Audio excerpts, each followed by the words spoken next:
All of you to give his good message.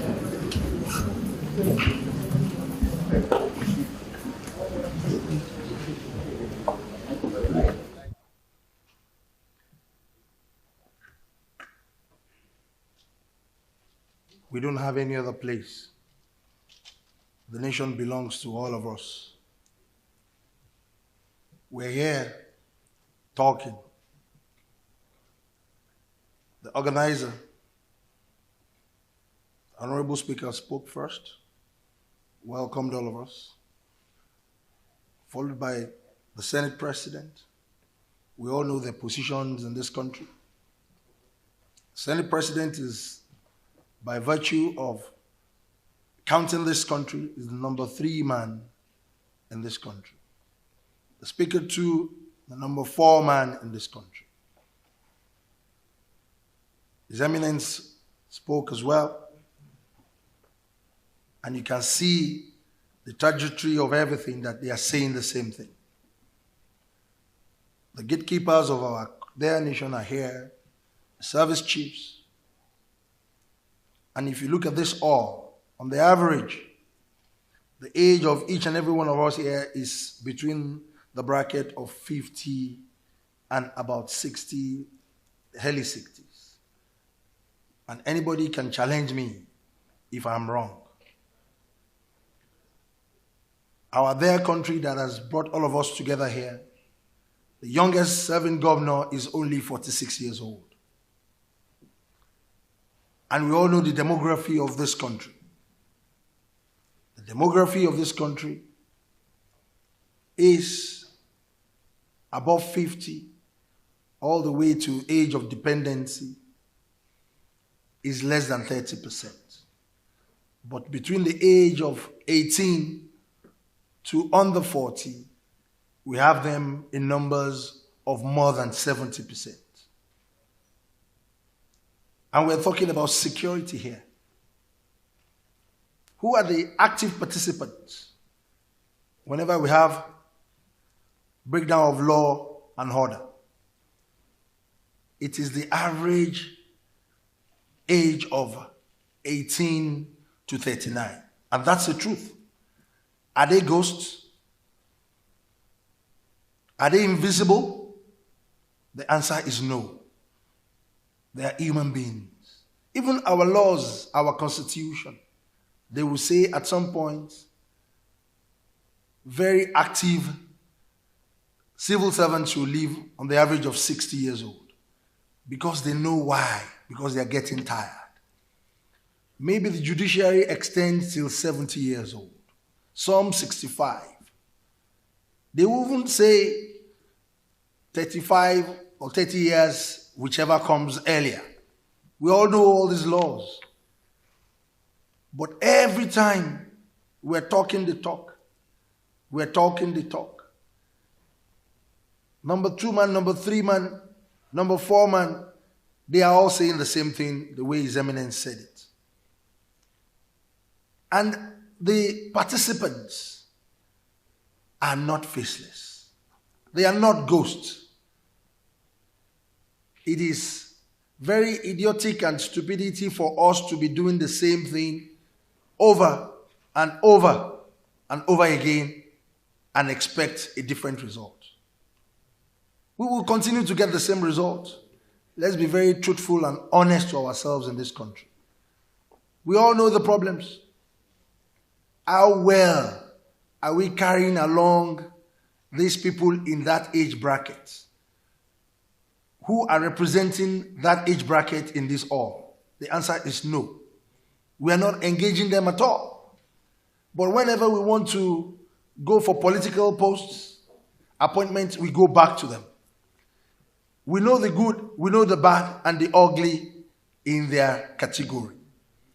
As traditional rulers, they are the most active in our system. Let us tell ourselves the truth. They are hungry and they are angry. I repeat, they are hungry and they are very angry.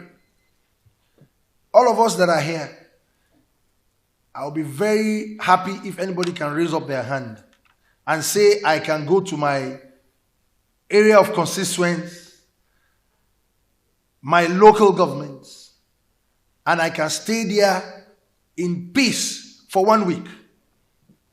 Who can do it here? Including our gatekeepers. Who can do it here?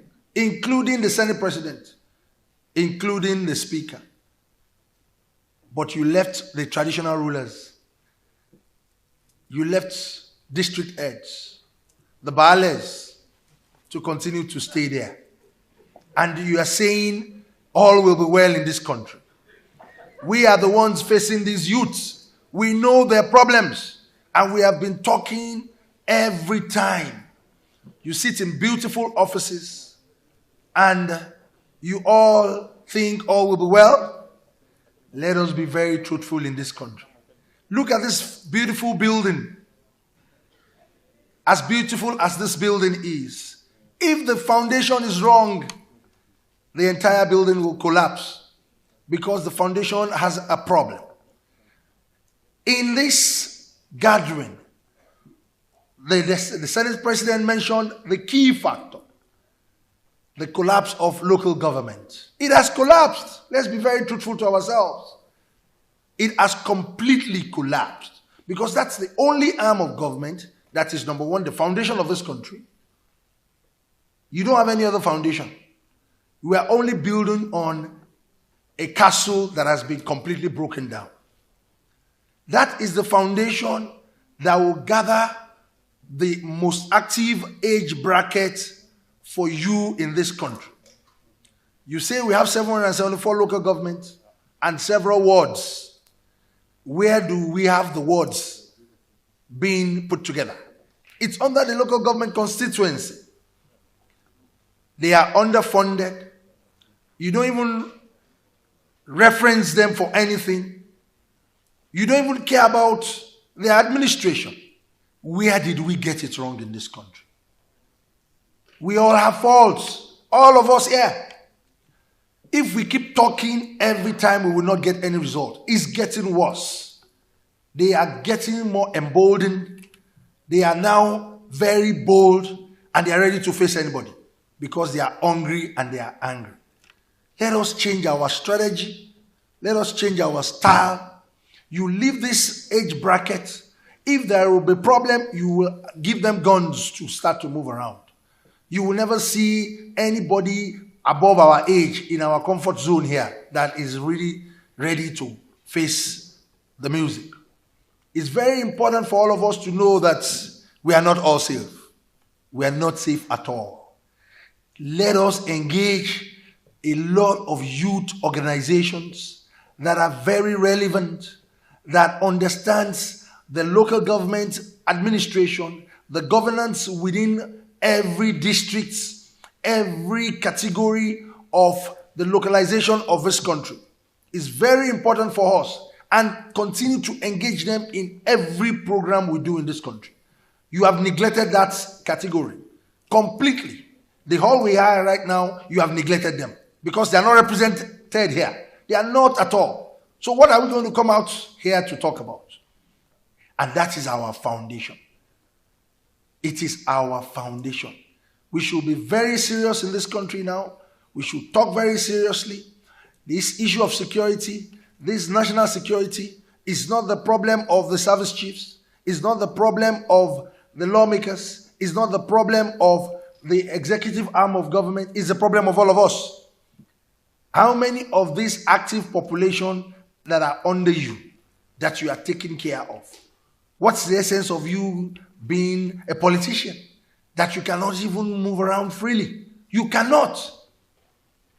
Nobody. Do you think Abuja is only Nigeria? Or Lagos is only Nigeria? 36 states of this country. Some people are there, you left them, you abandoned them, and you are making laws and you are administering. What are you administering? I do not know. So let us talk to ourselves very seriously. The people that are not ghosts, these people that are agitating left and right, we need to engage them. We need to actually engage them and separate the corn from chaff. We know the good and the bad amongst them. We can easily separate them by engaging them, draw them closer, And I will give you a good example from my own community. If a Modakeke war has been the very strongest communal clash in southwestern Nigeria. It's been on for a very long time. But what did I do? A very practical experience. I decided to engage the youths. For me to engage them one-on-one so that I can separate the bad one and the good one. Something happened recently. We almost had another breakdown of law and order.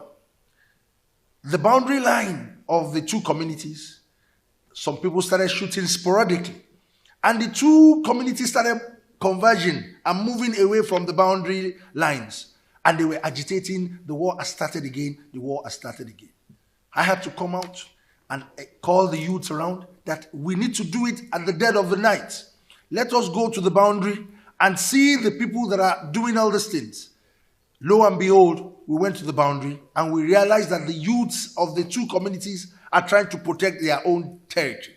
At the end of the day, it is just an artificial noise that they are just raising. If we engage the people that are active, it will be a lot easier for each and every one of us. On this note, I want to thank the organizers and I want to tell us that enough of us talking the talk. Let us walk the walk. God bless us and God bless Nigeria.